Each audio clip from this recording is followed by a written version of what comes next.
अपने बच्चे औलाद के सुख से भी अधिक दान है घर में पड़ा, तो उसे हमें परमार्थ में लगाकर भविष्य निर्माण करना। अच्छा सुनिए, हमारी सोच कैसी खराब है। दूसरे के बच्चे पर 5 लाख में काम चल सके, 5 बहुत हो गए।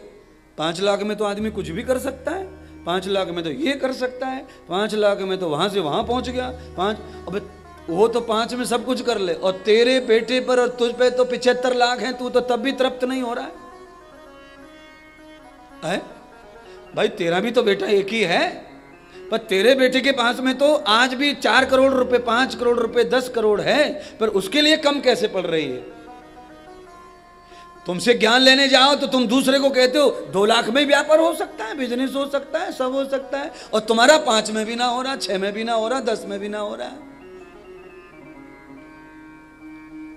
दूसरे के लिए ज्ञान का जो प्रयोग है वो कहीं से भी शुरू कहीं भी खत्म, क्योंकि वो उनको जीना है, ये हमको जीना है। इसीलिए जो हमको जीना है वही हमें दूसरों के लिए भी जीवन देखना चाहिए। आप्तम सुखान वर्धिताम आत्मनम प्रतिकूलानि यस्यम योगश्चरः। भगवान पतंजलि कहते हैं कि अपनी आत्मा को जिससे आनंद प्राप्त होता हो वैसा ही व्यवहार हमें दूसरे के लिए भी करना चाहिए। करते हैं क्या है? करते हैं कि नहीं करते? नहीं करते महाराज। अगर हम ऐसा व्यवहार दूसरों के साथ नहीं करते हैं तो अवश्य ही हम भी धीरे धीरे सुख से वंचित हो जाएंगे।